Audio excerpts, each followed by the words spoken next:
Olá pessoal, sejam bem-vindos à nossa aula de matemática de hoje. Espero que todos estejam muito bem em suas casas com suas famílias para que essa tempestade passe logo. Estou morrendo de saudade de cada um de vocês.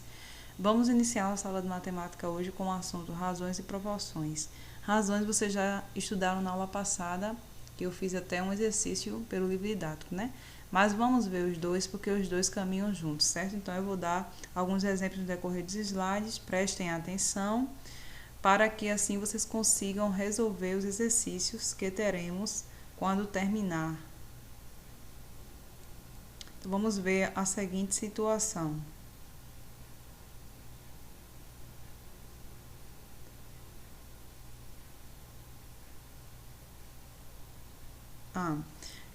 Calculou-se recentemente que o número de objetos voadores não identificados da OVNIs ronda os 7 para 5. O que eu quero dizer com esse problema? Com esse problema, que esse 7 para 5 é justamente como se lê uma razão, certo? Bom, razões. A expressão 7 para 5 é uma razão.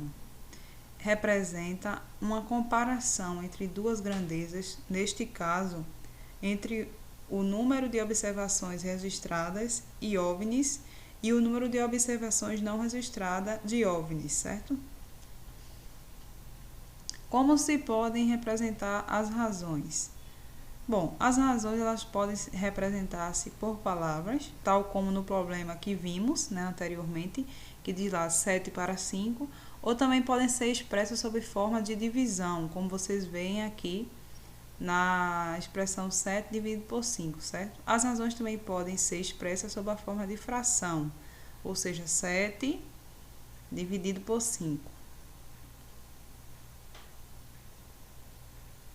Bom, como é que eu leio essas razões? Primeiro eu tenho aí uma fração, né?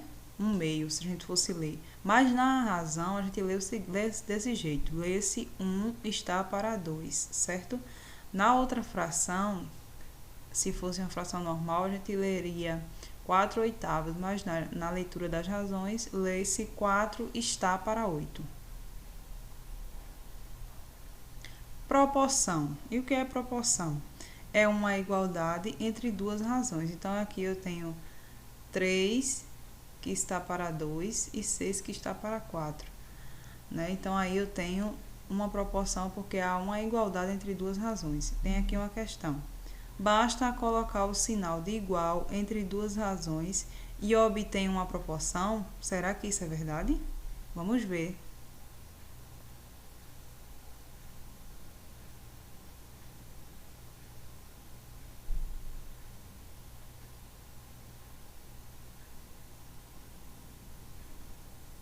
Dá um tempinho para vocês pensarem aí que vocês acham que é sim ou não, certo?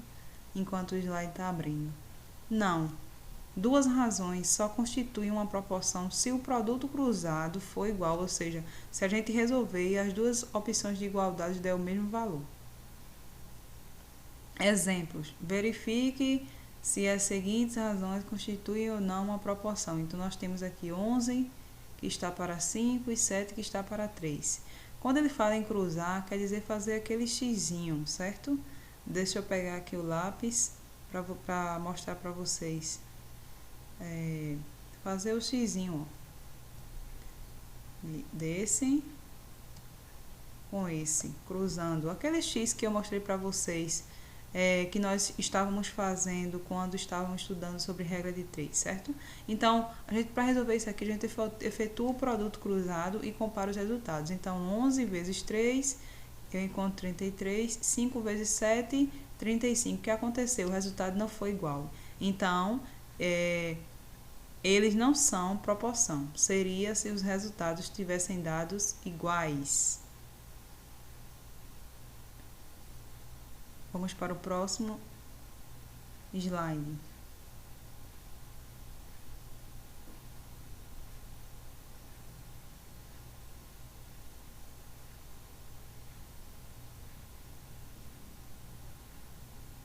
Bom, o que aconteceu? Os produtos não são iguais, então as razões não formam uma proporção. Para elas formarem uma proporção, teria que o resultado dessa multiplicação darem, no caso, 33, certo? Aí, nesse caso aí, 11 que está para 5 e 7 que está para 3 não são proporções. Vejamos os exemplos a seguir.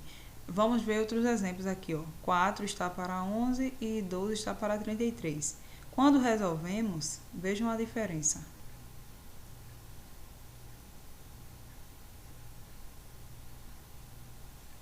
Vamos fazer do mesmo jeito que fizemos a outra, certo? Cruzando. Então, vai ficar 4 vezes 33, né? Que dá igual a 132, e 11 vezes 12, que dá 132. Aí, o resultado, quando eu cruzei os produtos, deu a mesma resposta. Então, se 4 vezes 33 dá 132 e 11 vezes 12 dá 132, então eles são proporções. Aí você me pergunta, professora, quer dizer que só serão se os resultados forem iguais? Exatamente, certo? Bom, vamos aprender mais, né? Observe a proporção anterior. 4 está para 11 e 12 está para 33. O 4 e o 12, que são os números que estão na parte de cima, eles são chamados de antecedentes.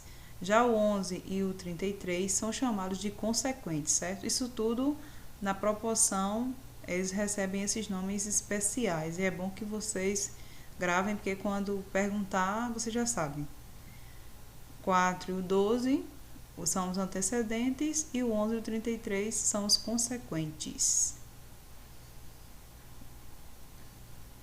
Bom, ainda tem outra parte que vocês precisam saber, que é justamente quem é o extremo, quem é o meio. Por isso que a gente até chama, quando vai resolver, meio pelos extremos, que é o xizinho que forma para multiplicar. Então, o 4 ele é o extremo, que vai cruzar com o 33, que é um extremo também.